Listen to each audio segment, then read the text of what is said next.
Well, a report came out from Jordan Schultz, one of the better insiders in the game, who reports that what has been speculated on for some time, that Dak Prescott is likely to command a contract that pays him about $60 million a year, which would reset the quarterback market. Now, it's worth mentioning and putting out there that the highest paid in terms of average dollars given out per year, or paid per year, earned per year rather, is Joe Burrow at $55 million, which Joe Burrow infamously signed that contract almost immediately at kickoff when the Chiefs game started against Detroit. It was very odd. But yeah, so Burrow signed that deal, highest paid guy in terms of annual salary. Dak Prescott's looking to surpass that. So I don't even think this should be a conversation for the Cowboys. I don't even think this should be thought about in terms of, I don't think there's another option for them. Because Dak and his agent, Todd France, and I said it then in 2021, and I certainly say it now because it's bared out the way I thought it would from a contractual standpoint, they fleeced Jerry. Dak got everything he wanted. I think he got $120 million guaranteed, $160 per year, $40 million per year. That's what Dak wanted. And maybe most importantly, no trade clause and no tag clause. So if Dallas said, you know what, we're done with Dak, we're going to trade him to the Carolina Panthers, Dak can say, nope, not going there. And they can't do it. It's in his contract. They can't trade him anywhere where he doesn't want to be traded. And no tag clause. If Dak plays this year, they let his contract run out, and they want to franchise tag him, too bad. Can't do that. Dak's out there for anybody to sign. Which, personally, and this is a risk, but personally, that's how I would play the situation if I were Dak. If I were the Cowboys, I'm like, please, we got to extend this guy, because the last thing Dallas can do is lose Dak for nothing. That's the worst case scenario. Is if Dak plays this year, whatever happens with Dallas, they probably underachieve, at least relative to what Jerry expects. And then Dak leaves in free agency for nothing. That's the worst case scenario. If they want to move on from Dak, they need to trade Dak, not let Dak walk. So, but for Dak, my mindset is, okay, I played on the franchise tag in 2020. Played the franchise tag in 2020, 5 games of the season, suffered a catastrophic ankle injury. About the worst thing that could have possibly happened. And I still got the contract I wanted. Because my ability, the Cowboys were a disaster without me, particularly on offense. They were bad all year that season on defense. And his value proved to be there, of course. So if I'm Dak, I'm like, okay, I'm going to make upwards of $40 million this year. I'm going to be a free agent. And I'm going to go who needs a quarterback.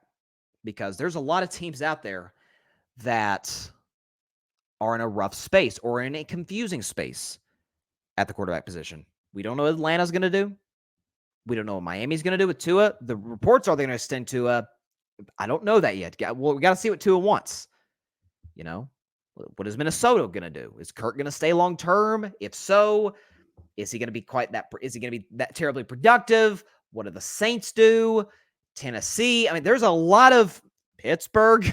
You know, I'd sure love Dak in Pittsburgh with those weapons. That's how I'd play it if I were Dak. Because the going rate these days for quarterbacks, Dak's not going to get any more or any less anywhere else than he get in Dallas. It's point blank. And because of where the quarterback market is going, it's why when everybody lost their minds in 2021, oh, how could you pay Dak $40 million a year? Because that's the going rate for quarterbacks of his caliber. I mean, we look at now, $40 million, Dak's the 10th highest paid player. We're like, yeah, Dak's about the 10th. You know, I have him 5th, much higher than most, but most people are like, yeah, 8, 9, 10, like that feels about where Dak is.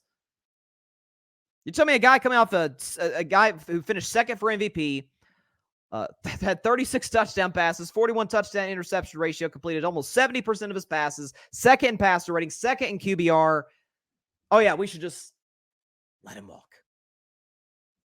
That would be not organizational malpractice the way I said Chicago not drafting Caleb Williams would be, but it would be exceedingly dumb.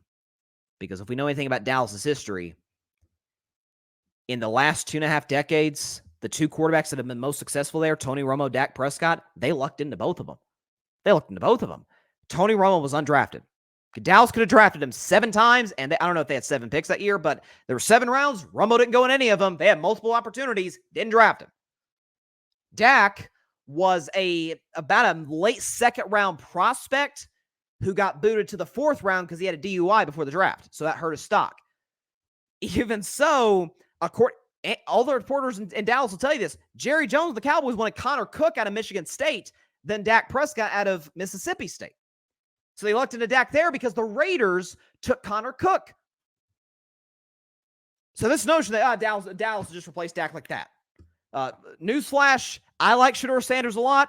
Caleb Williams isn't coming out of the draft in 2025. Or, I don't know about 6, but 2025. So, in Dallas's case, they have to extend Dak. In Dak's case, hey, I'm going to use my leverage to my advantage. If I got a contract deal a year after suffering a catastrophic ankle injury in which we didn't know if Dak was going to come back and be himself. In fact, was Dak's career over? Quite the contrary. Dak was even better. Finished 2nd for MVP, 3 straight playoff appearances. If you want to criticize Dak's record in the playoffs, be my guest. I would argue the first 2 playoff appearances, San Francisco does that to a lot of teams and a lot of quarterbacks. I've done segments on the show about how quarterbacks' numbers against San Francisco and otherwise it's night and day. But I think this notion that Dallas needs to move or should move on from Dak, is insanity. Now, should Dak move on from the Cowboys? I'm going to ask him to do that for 3 years. If he does, we'll see. But Dak holds all the leverage, and I think he'll use that to his advantage. Thanks so much for watching the show on YouTube, and be sure to go click that big red subscribe button and check out the other clips and full shows from Carving It Up Live, as well as our other incredible content creators here on the Grid Network.